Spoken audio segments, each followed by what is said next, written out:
Sí, de acá, como es conversatorio, podemos hacerlo desde acá. Y cuando necesitemos cambiar las láminas, puedo ponerme de pie. No sé, ¿esto sirve o...? Debería estar conectado y sin... Ok. Sí, Ya. listo. Perfecto. Ya. Muy bien, muy buenas tardes con todos, es un gusto estar aquí. Un poco mi intervención se da en la situación fiscal que va a recibir el siguiente gobierno, que obviamente va a ser una situación fiscal bastante complicada, bastante difícil y al mismo tiempo desafiante, ¿no? En el sentido de que yo considero que hay una triple crisis fiscal.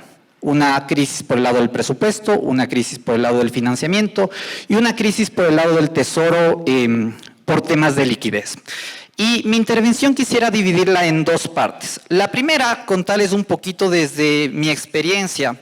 Yo tuve la oportunidad de servir al Ecuador como ex subsecretario de Estado en el Ministerio de Finanzas, en una época bastante compleja, que fue la crisis económica más grande que tuvo el Ecuador en las últimas décadas, que fue la pandemia. Entonces, en momentos de crisis surgen un montón de desafíos y un montón de estrategias y oportunidades que necesitan ser implementadas de manera ágil y estratégica.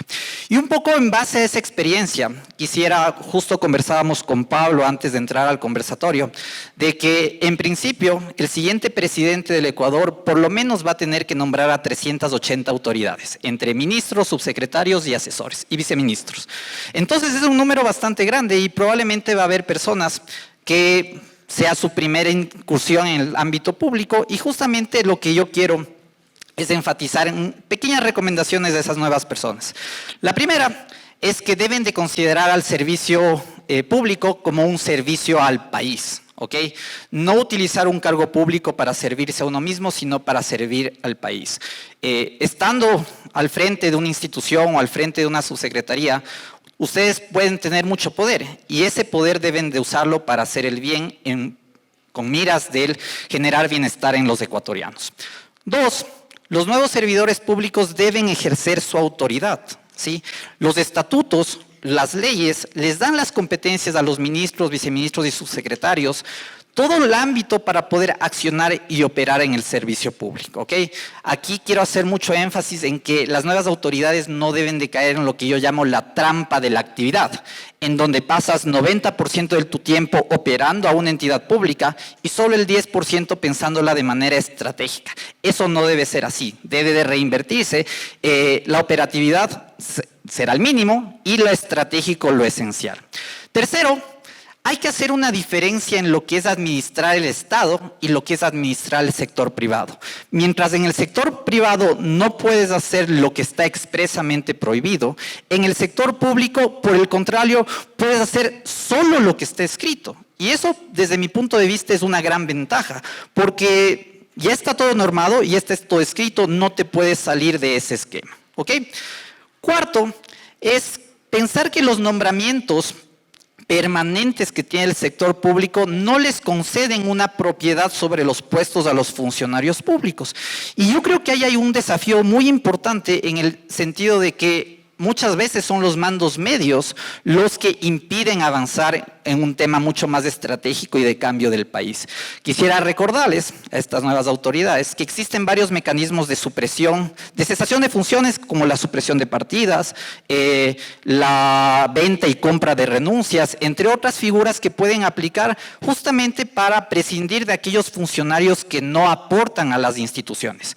Yo en mi experiencia personal vi de los dos sentidos. Hay gente muy profesional que trabaja en los ministerios y está dispuesta a colaborar por el bien del país, y en cambio existen otras personas que sencillamente lo único que quieren es cuidarse el puesto, no arriesgar y no mirar en beneficio de las personas. Y finalmente, la última recomendación que quisiera hacer a estas autoridades es que documenten toda su gestión.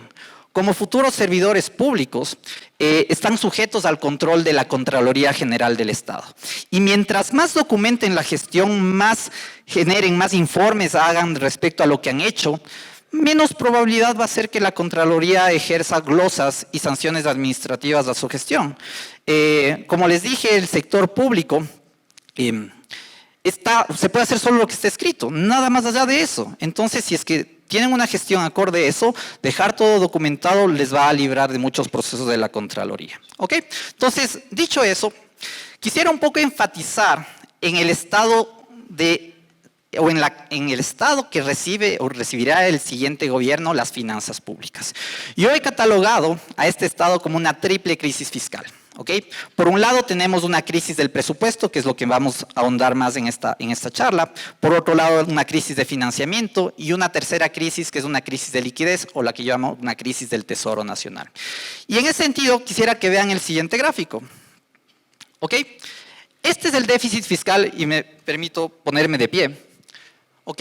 Este es el déficit fiscal del Ecuador, de lo que planificó el Ministerio de Economía y Finanzas, en 2.630 millones de dólares. Eso equivale a menos 2.1% del PIB. ¿Ok?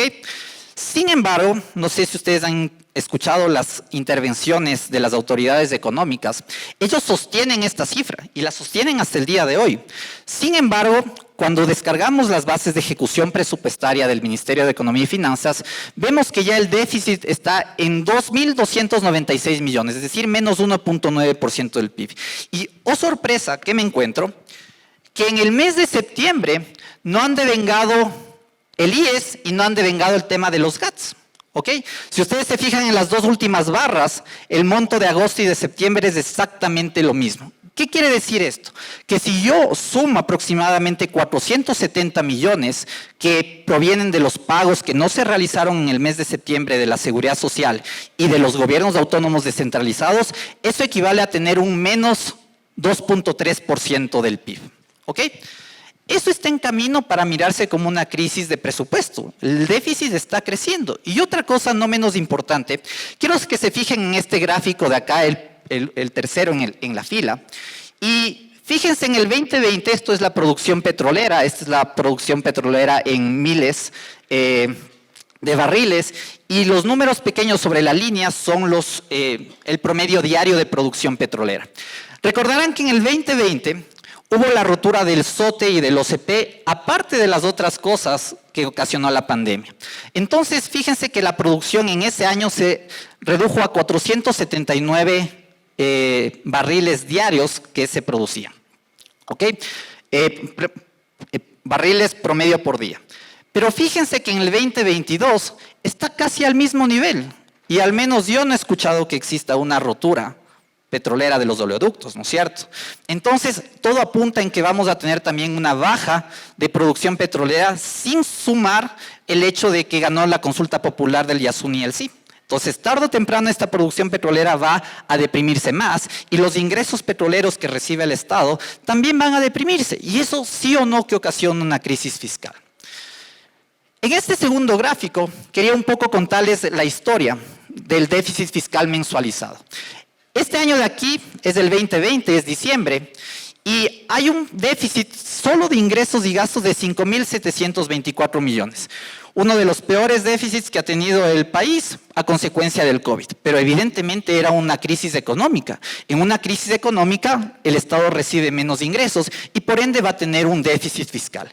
Y luego lo que pasa aquí es el efecto rebote, ¿no es cierto? En 2021 mantienes un déficit más o menos controlado, llega diciembre y ¡pum! Se te bajó otra vez el déficit a menos 2.700 millones, que representa el menos 2.6% del PIB. ¿Ok?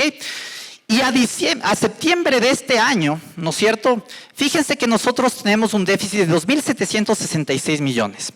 Si nosotros extrapolamos y proyectamos al final del año, ya varios analistas económicos coinciden en que el déficit bordeará los 5.000 millones. Mi proyección es un poco más conservadora en el sentido de hacerlo solo 4.800, solo, ¿no? Cuando respecto de las publicaciones y las declaraciones oficiales de las autoridades dicen que esto es falso.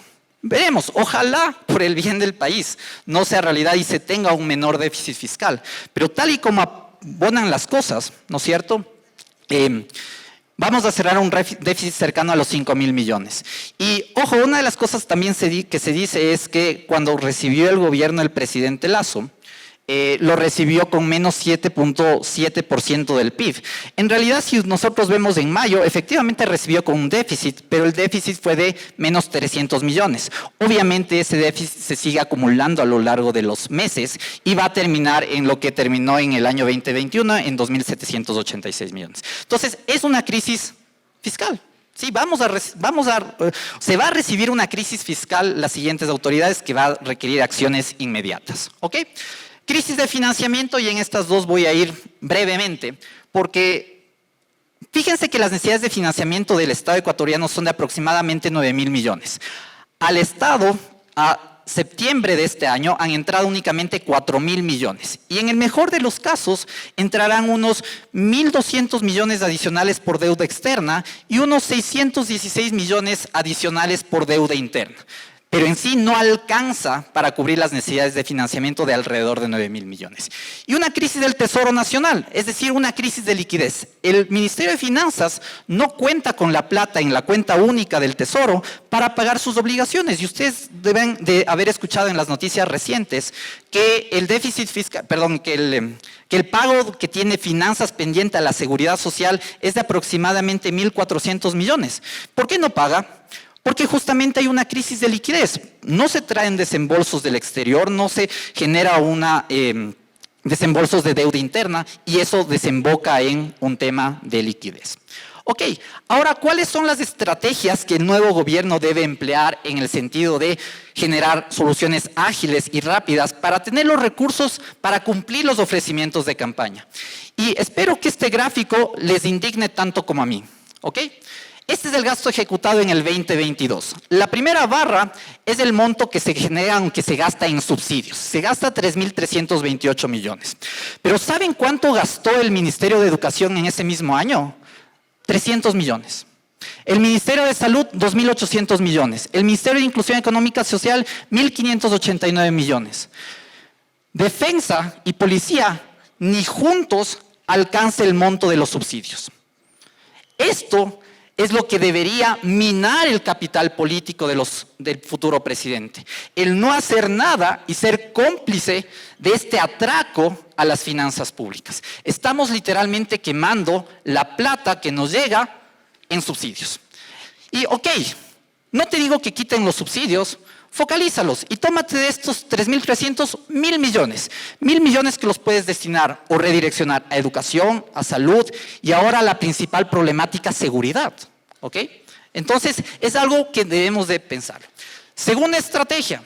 Fíjense el gasto tributario del 2021.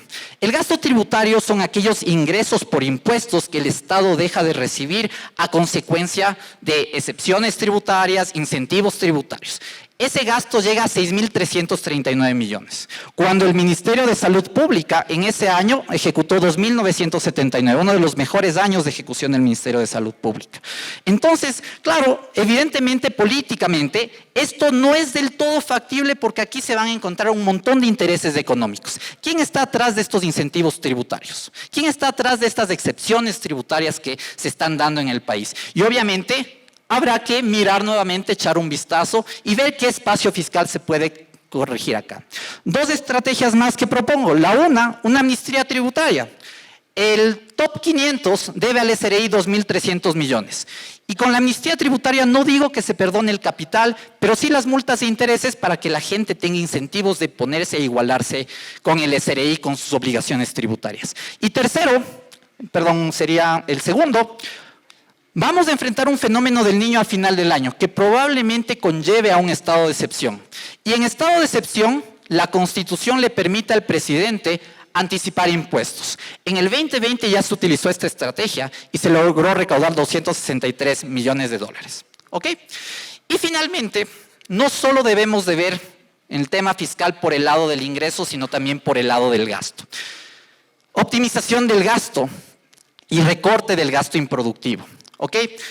Nosotros desde el Data Hub de la San Francisco hemos identificado con su director Pablo Astudillo que podemos, con la información que se produce a nivel público, generar recortes y medidas de eficiencia para hacer ajustes que no afecten el servicio que presta el Estado, ya sea en salud, educación, justicia, etc. ¿Ok? Entonces, hay que tener voluntad y hay que mirarlo de manera técnica, cómo vamos a hacer ese ajuste fiscal. Achicamiento del Estado. No sé si ustedes sabían, pero en el Estado ecuatoriano existen 126 instituciones públicas, entre direcciones, ministerios, secretarías, etc. Y de esas 126 instituciones tienen 965 entidades operativas desconcentradas. Es como tener unas mini instituciones dentro de las instituciones. Podemos recortar esto. Y finalmente, un proceso de racionalización y optimización del personal. Evidentemente, la sostenibilidad del Estado está comprometida y esto amerita tomar decisiones duras, pero al final del día responsables.